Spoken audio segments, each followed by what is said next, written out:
as a writer, I don't judge people. To kind of hear who this person is, you know, if they have it, if they're struggling with something, you know, what's that about? What has meaning for them?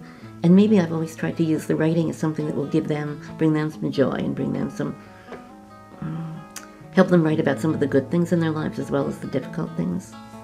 So that writing is not just, again, oh, here we are with these difficulties and we have to write about them, but what are the things that give them pleasure? What are the things that give them joy? What can they do that they're proud of? And maybe just listening, just seeing each person as an individual.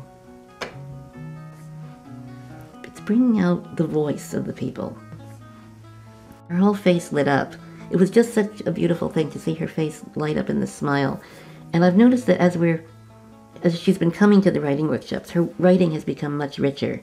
We did something on color a few weeks ago, and red is the sight of, the sound of. She wrote this beautiful thing about strawberries and the richness of the taste of the strawberry and the color, and it just had so much texture and life, much more than her earlier writing. So that's a pleasure of mine to see these clients or people use the writing to find these areas of health in themselves.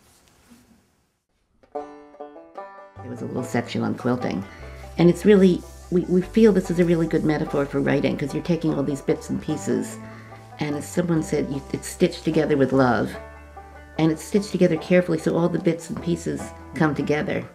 And actually, I was mentioning to you earlier, I was at a lecture by Jan Martel last night in a reading, and he talked about how art is really the fragments of memories that come together, because we're in the experience and then it's past, and what we have are our fragments of memories that are remembrances of the experiences. We're not right in the experience, and we have to put it together in a different way. We have to find a way to put it together.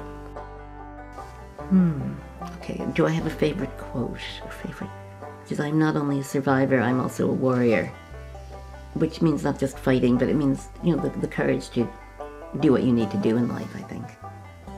And that sometimes you can, you can be a warrior in writing, you can be a warrior in just the things you do every day, and either taking a stand, making a choice, doing something that you're afraid of doing, and doing it anyway. And so it can be on small things. And I think that's it. I think we make a lot of small choices in our lives every day that lead to larger things. So you don't have to kind of wait for this big cause to come along.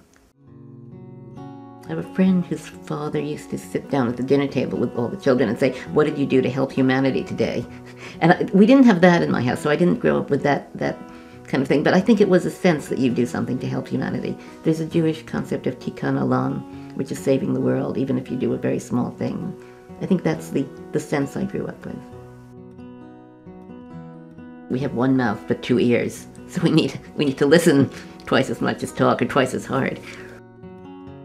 If we had a keen vision and feeling of all ordinary human life, it would be like hearing the grass grow and the squirrel's heart beat, and we should die of that roar which lies on the other side of silence. So I think that idea of listening to the grass grow and the squirrel's heartbeat, that you can listen underneath things, and you can almost listen to the heart, the squirrel's heartbeat, or the heart of the world. You can listen to the grass grow. It's listening to things maybe as well as people, or listening to the feelings underneath the words that people say. Being able to laugh is important. And being able to laugh and being able to adapt to changes. So, you know, when plans go wrong, you can actually adapt and find something else to do. And maybe seeing life as a story is part of that there is something around the next corner in the next chapter. So you're not just caught in this raw experience, but you can sort of create your life too. Never take your day for granted. You never know what's coming through. Gotta live the life you're handed. What else you gonna do?